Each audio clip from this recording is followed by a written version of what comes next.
안녕하세요. 깍시 인사드립니다. 오늘 또 달러 이야기 들고 왔고요. 사실상 달러 이야기는 경제의 한 부분으로서 달러를 빼놓고 이야기하기는 좀 힘들죠. 그래서 오늘의 주제, 달러 사지 마세요라고 이렇게 주제를 정해봤고요. 사실상 최근 달러 환율이 1100원 이런 초반까지 이렇게 내려오게 되면서 선뜻 이 달러를 사재기 하는 개인이 좀 많이 느는 걸 볼 수가 있어요. 그래서 뉴스에서도 좀 심심찮게 좀 볼 수가 있고요. 그래서 사실상 1100원이니까 싸네 이러면서 달러 예금을 늘리는 걸 좀 볼 수가 있는데, 과연 지금 달러를 사재기 하는 게 과연 현명한 판단일까? 추후에 이 안전자산으로서의 달러를 내가 들고 있으면 추후에 이 자산을 방어하는 데 있어서 상당히 메리트가 있는 것일까? 오늘 그 부분에 대해서 한번 이야기를 좀 해볼까 하고요.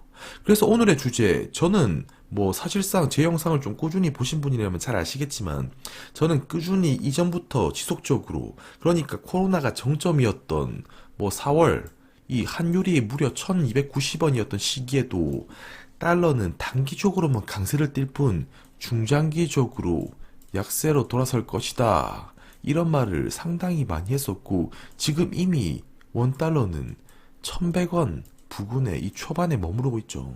아무튼 이 1100원 초반에 머무르고 있는데도 불구하고 앞으로, 그럼에도 불구하고 이 달러를 사지 말라고 저는 주장을 하고 싶고요. 그리고 부제로는 당분간 달러는 절대 쳐다보지도 말자라는 부제로 이야기를 좀 해보도록 하겠습니다.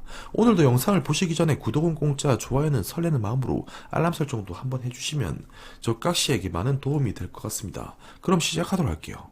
우선 앞서서도 이야기했지만 이 뉴스 기사를 보면, 제가 이 두 개의 뉴스 기사를 들고 왔는데요. 기업과 개인은 달러를 사재기 하고 있다. 특히나 11월 들어가지고 11월에 원달러 환율이 상당히 급하게 이 1100원 초반까지 이렇게 떡락을 했고요. 그러면서 자연스럽게 달러가 이 싸네? 이러면서 사상 최대로 이 달러로 바꾸는 이런 그 예금 잔액이 상당히 급증세를 보였다는 거예요. 그래서 지금 사실상 달러를 매수하는 개인들이 상당히 증가하고 있다. 그래서 최근 들어서 이 달러를 사재기하고 있는 개인들이 이렇게 많아지고 있다는 뉴스. 사실상 그럼 이런 달러를 매수하는 행위가 과연 안전적인 걸까? 사실상 이 달러는 안전자산의 대표라고 할 수 있는데, 과연 이 달러를, 이 원화를 달러로 바꿔가지고 이 1100원 환율에 바꿔서 들고 있는 것이 과연 안정적일까?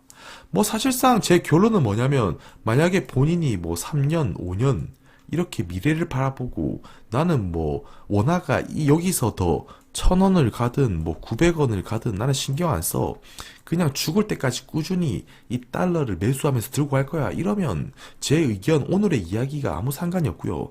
다만 단기적으로 1년, 2년이나 3년, 그러니까 앞으로의 단기적인 이 기간 동안 나름 앞으로의 흐름이 어떻게 예측될지를 오늘 좀 이야기해 볼까 하고요. 일단 그 전에 이 뉴스 한번 읽어보게 되면, 최근 이런 그 달러를 매수하는 개인들이 증가하는 이유에는 환율이 일단 1103원까지 이렇게 떨어지는 등 최근 2년 5개월 만에 가장 낮은 수준으로 이렇게 마감했다고 합니다.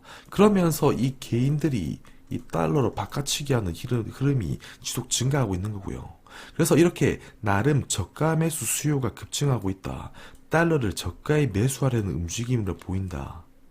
이런 세력들이 상당히 많은 것으로 생각이 됩니다. 과연 지금 1100원 이 부근이 과연 달러가 싼 가격일까?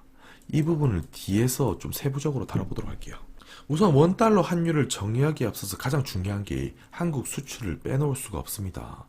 원달러 환율이 하락한다, 말 그대로 원화가 강세를 띠고 달러가 하락한다는 의미가 되는데, 이는 결국 원화 강세가 더 실현이 되려면 결국에 한국 수출에 확실한 플러스 반전이 필요하다는 거예요. 이 표를 보시게 되면 이 코스피 주식 차트와 지금 원화 차트를 제가 들고 온 것이고요. 사실상 이 코스피와 이 원달러는 상당히 이 대칭적인, 그러니까 데칼코마니 같은 이 국면을 보이게 된다. 지금 사실상 이렇게 크로스하는 모양새가 나타나고 있고요. 그리고 이렇게 최근 가팔라진 이런 그 원달러의 이 원화의 강세 흐름, 원달러의 하락 흐름은 사실상 이 좌측의 표, 이 11월에 수출입 현황을 보더라도 한국의 수출 경기가 전년 대비해서 11.1% 증가, 수입은 1.3% 증가하면서 이 수출입 경기가 상당히 호조를 띠는 것을 볼 수가 있습니다. 그래서 이런 걸 보게 되면 전년도 비 11.1%, 그러니까 코로나 이후 줄곧 마이너스 성장을 하다가 이 처음으로 이 플러스 전환이 확실시 되고요. 그 중에서 특히나 이 전년 동기 대비해서 늘어난 품목을 보게 되면 반도체, 자동차, 무선통신기기가 상당한 폭의 이런 플러스 반등률을 보여주고 있습니다. 아무튼 이 11월 전체 일평균 수출이 플러스 반전이 확실시 된다는 점, 그래서 이런 점을 볼 때 이는 엄연하게 이 원화의 강세 요인으로 작용을 했다. 그러면서 가파르게 이렇게 진행이 되고요. 그래서 한 번 더 가파르게 진행이 되려면 역시나 이런 수출의 플러스 반전이 반영이 되어야 원화의 이런 강세 흐름이 더 펼쳐질 수 있다는 거예요. 뭐 단기적으로 뭐 다시금 달러가 이렇게 튀어오를 수는 있겠지만 저는 이런 회복 국면이 지속적으로 펼쳐질 거 예상되고요. 뒷장에서도 자세히 이야기를 좀 해보도록 할게요. 그래서 원달러 환율 한국 수출 조건 두 번째, 결국 한국의 수출이 증가율이 앞으로 더 플러스 국면으로, 그러니까 강하게 이렇게 돌아선다면 원달러 환율을 한 번 더 강력하게 더 하락할 수 있다는 거예요.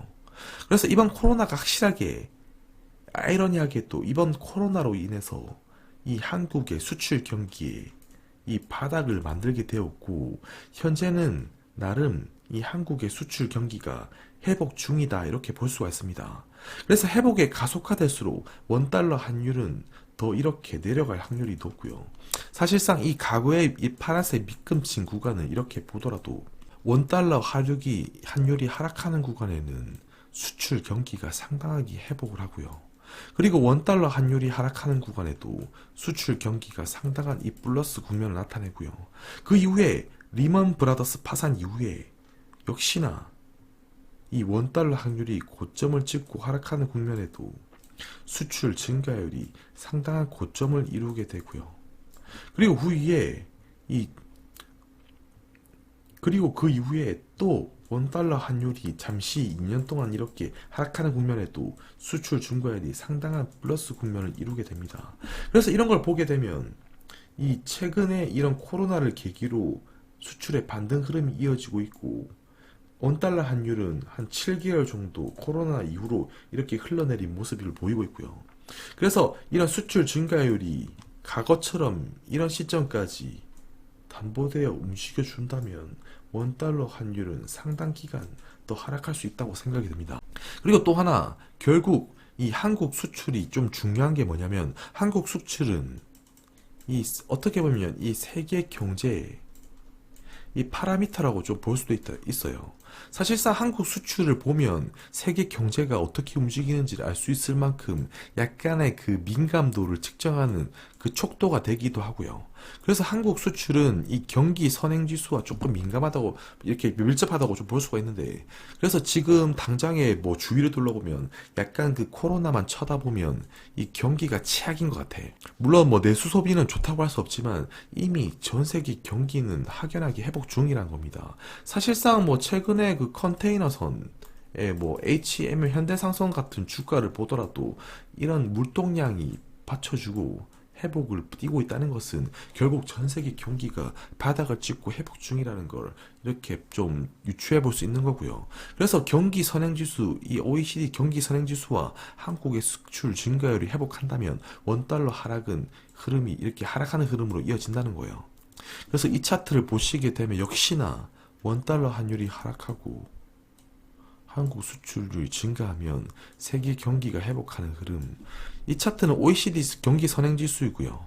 그리고 원달러 환율이 하락하고 역시나 이 플러스 국면에 유지하고 있는 흐름. 또 원달러 하락하고 역시나 경기 선행지수가 이런 식으로 회복하는 흐름. 이번에도 똑같습니다. 그래서 이런 주기를 보면 최소 2년간 1년 반에서 2년간 이렇게 이루어진다는 것을 볼 때 현재 코로나 바닥 이후 고작 7개월차 진행 중이고 있고, 이런 흐름은 제가 보기에 앞으로 최소 1년간은 더 회복되어 나타나질 것이다. 그래서 앞으로의 흐름은 이런 회복의 흐름이 전제가 되고 수출 증가율이 회복된다면 원달러도 상당 기간 더 최소 1년 동안은 더 하락할 수 있다고 생각이 들어요. 그리고 중요한 것 한 가지, 중국의 경제 회복 속도를 일단 빼놓을 수가 없고요. 사실상 최근 이 코로나로 인해서 이 중국은 처음에는 약간 중국 위주로 이렇게 퍼지는 모양새를 보였지만 최근에 이 미국으로 오히려 확진자 수가 더 증가하는 모멘텀을 보게 되면서 미국의 이런 소비가 조금 타격을 받고 있고요. 그래서 중국의 경제 회복 속도 결국 위안화 강세를 의미하게 되고 이는 원달러의 하락을 의미하게 된다. 역시나 위안화는 원화는 결국 이 프록시되는 강력한 이 밀접한 환율 관계를 띠게 되면서 위안화와 이런 원화의 이런 상관관계는 상당히 밀접하다고 이렇게 볼 수가 있어요. 그래서 중국의 경제 회복 속도, 사실상 중국의 PMI나 수출, 그리고 중국 기업들의 실적, 이런 것을 좀 보게 되면, 그리고 상품 가격들, 구리 가격, 그리고 은 가격, 아연 가격, 천연가스, 모든 걸 통틀어서 이런 상품 가격의 반등과 PMI 지수 회복 등 중국의 경제 회복 속도는 지금 이미 눈에 가시화될 정도로 나타나고 있다. 그래서 이런 흐름이 나타나게 되면 결국 위안화는 강세를 띠고 원달러는 하락할 수밖에 없다. 그래서 원달러 하락, 원화 강세 흐름이 지속적으로 앞으로 펼쳐질 심산이 좀 높다는 겁니다. 그리고 추가적으로 코로나는 아이러니하게도 이미 이 우리나라와 같은 신흥국에게는 어쩌면 새로운 기회가 좀 되고 있다고 생각이 들어요. 최근 10년 이 달러의 강세 국면 속에서 최근 10년 미국만 잘 살고 나머지 국가들은 그저 약간 들러리였던 반면, 하지만 그 빈부 격차, 그러니까 미국 이 외 국가들의 이런 갭이 조금은 좁혀지지 않나 생각이 들고요. 그래서 결국 이 달러 기반, 아직까지 우리는 이 달러 기반 이 체제 속에 살고 있기 때문에 이런 달러 기반 유동성이 확대될수록 달러 자체는 아이러니하게도 이 약세로 돌아설 수밖에 없다. 그러니까 이 파란색 표는 연준의 자산이고요. 이 코로나, 그러니까 금융위기 당시 이런 연준의 자산은 이렇게 급하게 늘리면서, 그리고 금융위기로 인해서 이 안전자산 선호로 달러가 상당히 일시적으로 강해졌지만 그 이후 한껏 풀어제낀 이런 달러를 바탕으로 역시나 이 달러의 가치는 이렇게 장기적으로 하락하게 되고요. 그 이후 양적 완화를 다시 시행하면서 달러의 가치가 더 하락. 그 이후에 또 양적 완화를 시행하면서 달러의 가치는 재차 이렇게 장기간 하락하는 흐름을 보여왔다는 겁니다. 그리고 그 이후 연준의 자산이 동결되면서 다시금 이렇게 바닥을 뒤로하고 달러가 이렇게 강해지는 모습을 보였고, 그 이후에 오히려 긴축으로 선회하면서 강달러 현상을 부추겼고요. 그리고 코로나 시기 일시적으로 달러 강세를 띠긴 했지만 그 이후 다시금 이어지는 달러 약세 흐름. 그리고 지금은 또 어떤 국면입니까? 미국의 5차 부양책이 타결이 되거나 아직도 미국발 이 코로나는 잠잠해지기는 아직커녕 연일 이 확진자 수는 가속화되고 있는 모습을 볼 때 유동성 정책을 유지할 수밖에 없고, 이런 미국의 현실 속에서 결국에 유동성을 과거와 같이 이렇게 동결하거나 긴축한다면 자칫 미국이 제일 먼저 이 경기 침체를 맞을 수도 있기 때문에 당장에 이런 규모를 이렇게 줄일 수는 없고 점진적으로 이렇게 늘려가면서 오히려 5차 부양책이나 유동성 정책을 유지할 수밖에 없다. 그래서 이런 유지 정책이 지속적으로 이어지게 되면 장기적으로 원달러 환율을 오히려 하방 압력이 상당히 전 높다고 생각이 들어요. 그래서 이런 오늘은 제가 중요하게 생각하는 한국의 수출, 그리고 두 번째는 위안화, 그리고 OECD 이런 경기 선행지수, 그리고 네 번째로는 연준의 이런 달러 유동성, 이런 중요한 네 가지 지표를 바탕으로 앞으로의 달러 미래를 좀 예측해봤고요. 사실상 1100원대에 머물고 있는 이런 원달러 환율이 자침 이 저가로 보여가지고 매수하는 게 매력적일 수도 있으나, 저는 이런 매수가 훗날 이 몇 년 후나 이 몇 년 후에 상당한 이 위험 리스크가 될 수 있다고 생각이 들어요. 그래서 저는 사실상 달러 투자는 지금 추천하지 않고요. 저는 참고로 중기적으로 이 환율이 심하게는 이 900원 밑으로도 내려갈 수 있다고 보기 때문에 지금 달러를 투자하는 건 상당히 위험한 행동이라고 좀 생각을 합니다. 물론 뭐 제 생각이고요. 물론 뭐 제 생각이니 그냥 뭐 참고 사항으로 들어주시면 될 것 같고요.